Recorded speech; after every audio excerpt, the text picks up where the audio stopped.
Now, I don't know what happened there, but I put the camera down and the thing shut down instantly.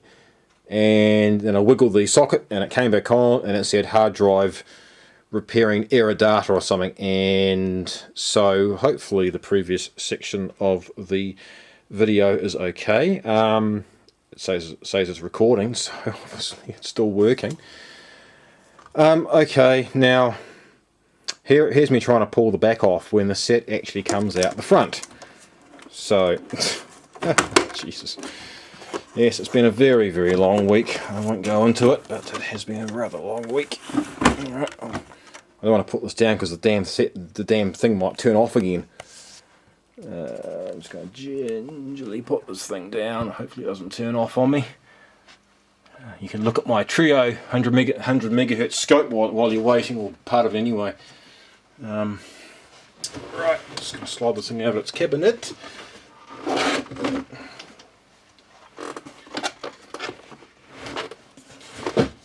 Ah, stupid power cord thing is stuck in the grommet. Alright. Try and... oh! That could have been disastrous. I won't tell you what I just did. Might have been a if I'd pulled any harder. I'll try and put that over there. So, just doing this on the fly, guys. So, not really getting too worried about it. Okay, let's see all that cable down there. Right, okay, here we go. Let's swing it around and have a look inside.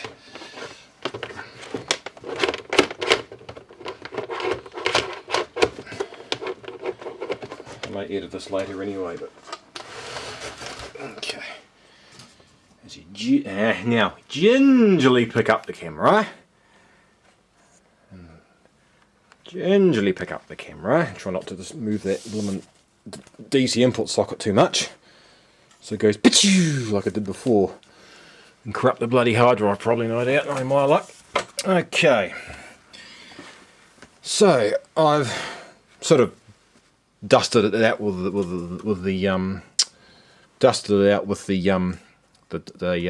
dustery thing, the old paintbrush I use. So here's a look at it. It's very typical Sony layout. Very typical Sony layout here. Some of you guys on YouTube might be able to tell me a bit more about this, or the history of these things. I don't believe there's any valves in this. Being 73, I suppose I'd kind of gotten out of valves by then. Unless there's something hiding in the EHT cage, I'm not entirely sure. It looks to be fairly complete. Little speaker there. Oh, it's even got a Sony on the speaker. 1 watt, 8 ohms. Yeah. I'm sure there are guys out there who'd probably love to give that thing a bloomin' a good bloody walloping via the mains or something, but I've seen a few people on YouTube destroying speakers that way. That will probably just go nah, and there'll be probably a puff of smoke in that a bit. I don't think it'll even last 2 seconds on the mains. Probably just explode with a massive flash or something. And yes, I have done that before. I've done it with old speakers. Actually, I use a Variac and just wind the Variac up slowly and then you watch the speaker sort of wobbling over the bench and normally it goes out in a puff of smoke. But I haven't done any sort of mad destruction in a while. Actually, maybe it's overdue. Just a bit of a craziness. Now, what have we got there? What's this board here? Okay, it must be your your tuner RF section. VHF, AGC, UHF, AGC, I'm assuming. AGC there. Some pots. I don't know how long this thing actually spent out in the rain. Obviously it looks quite rusty down in there, so maybe it has spent a wee while out in the exposed the elements. Well, if anything, I suppose it's kept it fairly clean. So yeah, that's obviously your probably got be your front end in there, be your power supply, and down here's probably all your chroma, and all the chroma luminance. No, there's your bloody delay line there, delay lines and so forth. What else is down there? Tube neck base, we all know what that is. That's okay. 0.47 or 500. Just grab that and turn it on. Get a nice blooming wallop up your arm. Yeah, this must be up there. There's an IC hiding in there. I bet you there must be ICs in this thing. There have to be.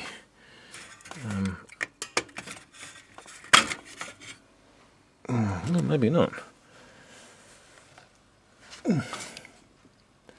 No, okay, maybe not. Maybe I tell lies. Okay, maybe not. Yeah, I haven't really, to be honest, haven't really had much to do with some of these early Japanese sets.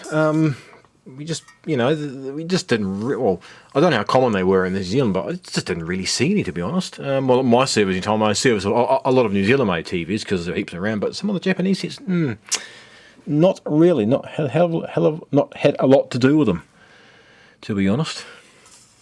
This is almost sort of semi-foreign territory for me, even though I used to fix colour TVs all the time. But then again, we had Sanyo. We had the Sanyo TVs, and they were Japanese. So, but she found the old Sanyos were actually quite reliable, apart from all the capacitors with crap out on them. But on the whole, they were actually pretty good. So this must be all your time base over here, I'm assuming. Kind of looks like it. Yeah, horizontal centering, size, frequency, tilt, linear. Yes, would be your time base and everything. East-west correction, all that sort of stuff. Yes, there's a lot here. This must be. It must be some high voltage. Whether that's for the convergence or something. It's got a couple of big meaty diodes there, and a couple of big suppression caps across them. Where's those cables run? Oh, that must be That must be high tension for something. There'll be your focus pot in there, and I'm assuming that's probably the is it? It's a tripler, is it? Must be a tripler or something. Yep, I dare say. I'm waiting for this damn camera to turn off again. To be honest, I'm not trying to sort of swing it around too much. Oh, yeah, there's a tripler in there. Yep, it's the tripler. High voltage double, whatever you want to call it.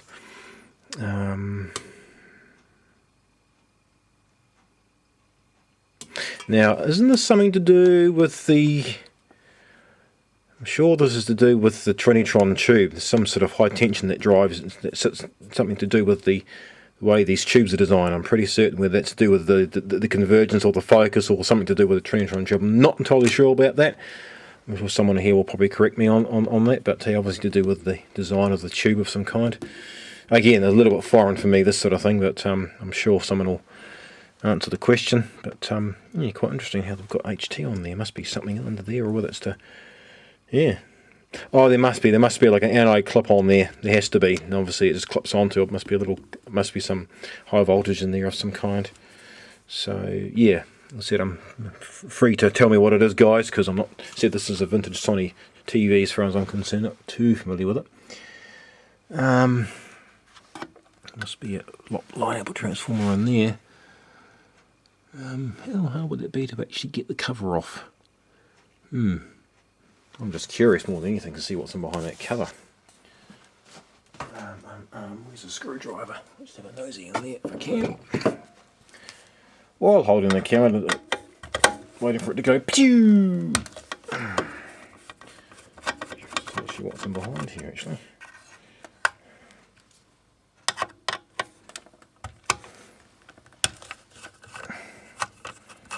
I don't believe this would have any charge. And again, those are things have happened.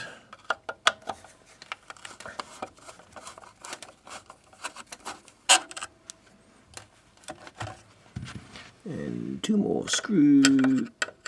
You can see two more screws, as you can. That one's a bit tight. I'm amazed this camera hasn't turned off yet. Actually, I'm very, very surprised. Just trying to hold it.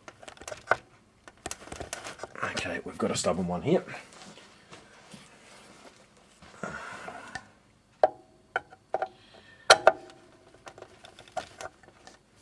Right, I'm just going to put this down. Hopefully it won't turn off. Oh, that one was tight. I could say something rude in regards to that, but I better not incriminate myself. I'm sure you guys probably get the message. So what's in here?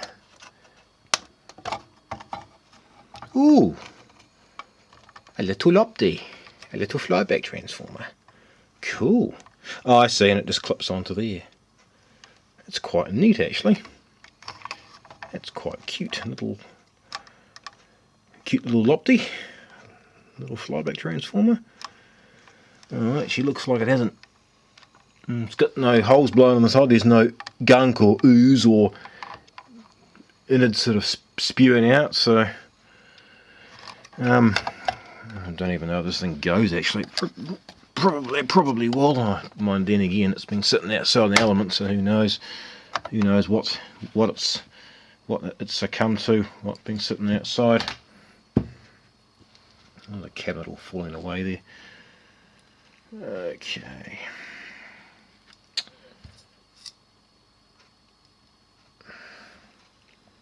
Okay, I'll put these screws back in.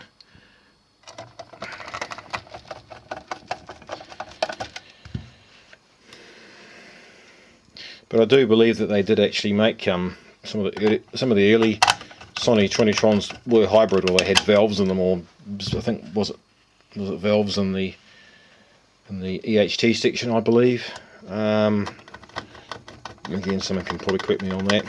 I suppose I could always go and do a Google search. That'll probably tell me. I remember as a kid finding something similar to this at the rubbish tip years ago, and I was actually I was real bummed out because I literally I was about a couple of minutes too late because some guy had already took the back off and nicked the tube for the deflection coil. But I still stuck the set home anyway. I was sort of hoping that one day I might come across a tube for it. But yeah, back as a young teenager, of course, you have these hopes and these dreams, but it never happened, and I ended up scraping the set in the end anyway. So, all right. Enough of my waffling. I actually want to see if this thing will actually do anything. So I might just put the camera down carefully, without disturbing that jack, and I will spin it around, and I will see if I can actually make it do anything. Okay, where's our wire? There it is there.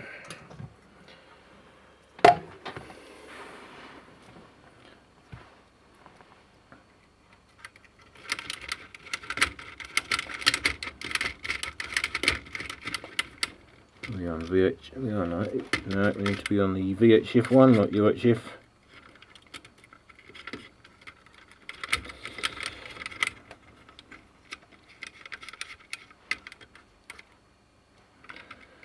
Oh, by the way, too, thanks to all the people who have been subscribing to me. I've been noticed the odd subscription coming through once every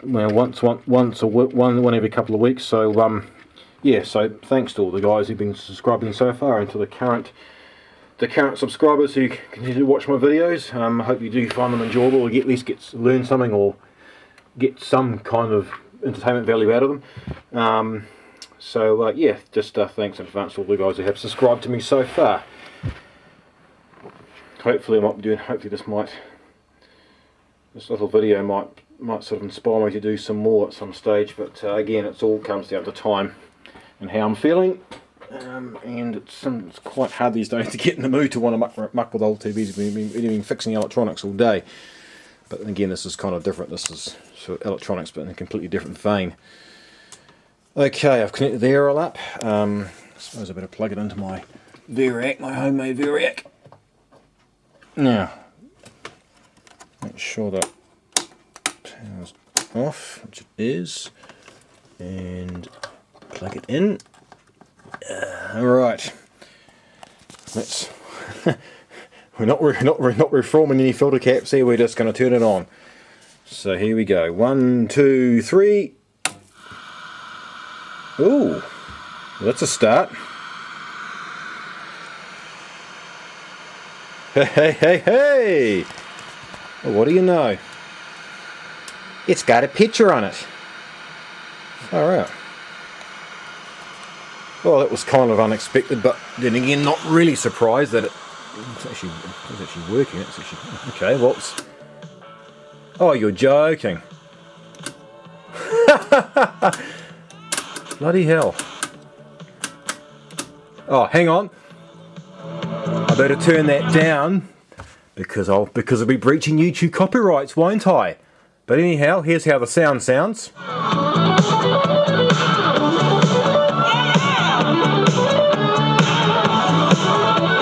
Actually, not too bad from a small speaker, actually. Actually, the sound quality out of this is better than these modern bloody LCD bloody piles of shit that we get to watch every day. Okay. Well, hey. Oh gee, this is not a bad result for a first time.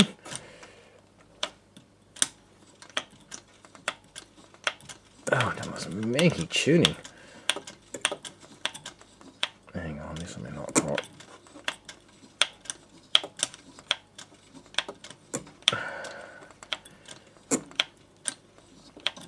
Jeez, it's... Maybe I've gone the other side, I don't quite know. Okay, well that's good. That's certainly good enough. So we have picture, okay, brightness, yes, plenty of it.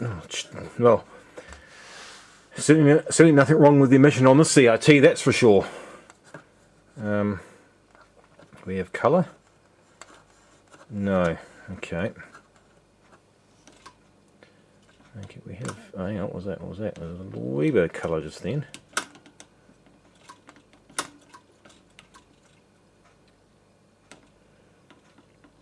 Alright, we got something there. That's out of phase.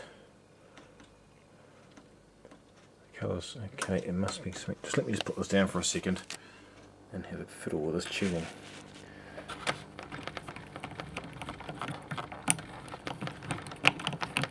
Oh, there we go.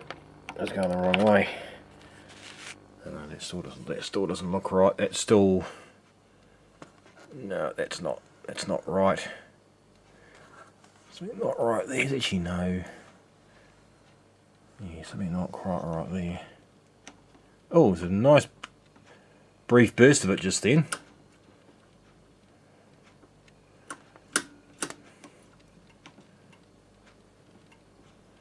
Sort of get a little flash of it coming through. Yeah, it's like something not quite. Sort of see a little. Well, hey, not complaining considering the first power up. Not complaining at all in the slightest. It doesn't. Don't know what all this here is. It doesn't look quite right. To me, it's almost like I don't know whether it's got an AGC problem or I don't know. It just doesn't. Yeah, something not quite right there. As you see, it kind of goes a bit.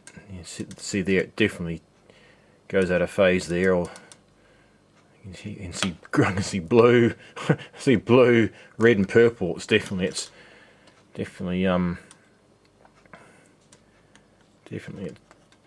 doing something it shouldn't be doing, but yeah, something not right there. It's that's pink, red's very dim, and the blues. But if I do that, I get a brief little, just a very little brief flash of it. Just a very little brief flash. So I don't know whether anyone can suggest what could be wrong. I guess something to do with the with the colour circuitry, the modulator, the chrominance circuit. Yeah. So it's been a while since I've pissed with colour TVs. Oh no, there's a wee bit of blue there. There's a wee bit of blue bleeding through. But wow, you sort of get a really brief burst of like really nice colour there. So yeah, something not quite right with it. It's definitely something not quite right at all. I'd like to turn that down and do that again. Yeah, seems to be something not quite right there. But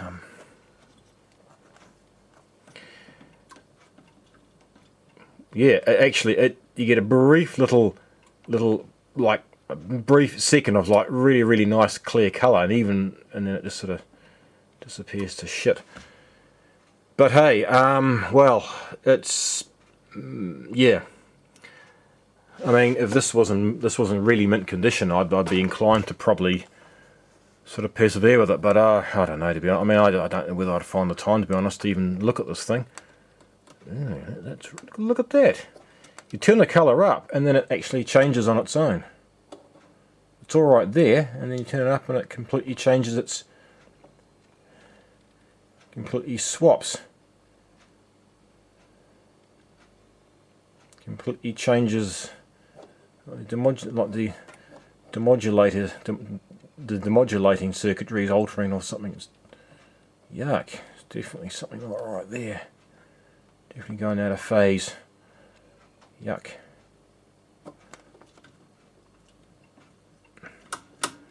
Well, I mean, it could be worse. It could have major problems, it could have spasticated problems, it could have all sorts of retarded problems, but the fact that it's actually going is better than a kick in the pants. Oh, that tube is actually bloody brilliant, actually. I believe this is probably for the convergence, is it? Oh yeah, there we go. It's actually not. Whoa, look at that. How to bring on a migraine? Do that. So. Yeah, there's as good as any. Yeah,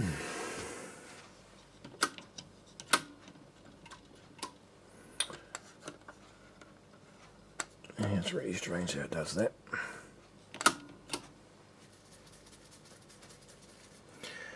I suppose I could do some more poking around with it and see what.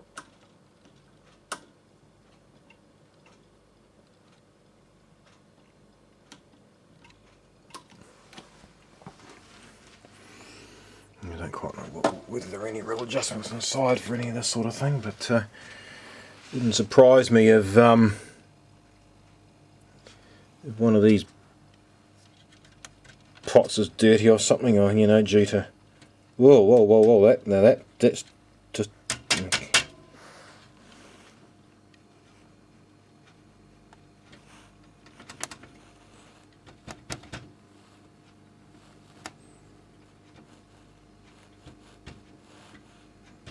it's definitely having some.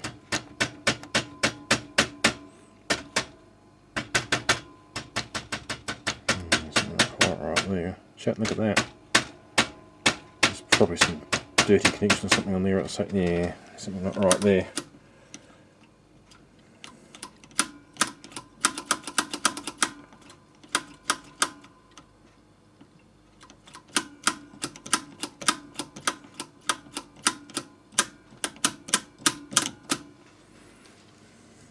What's this? Oh, okay, this is vertical hold. Okay. That's vertical hold. Alright, that's fine. We know what that is. Ooh! Oh, the picture bounces. Whoa! Well, that's normal. It's a bit of don't know whether that's a bit of poor EHD regulation or what, but just the way that ooh! Don't know if that's entirely correct, but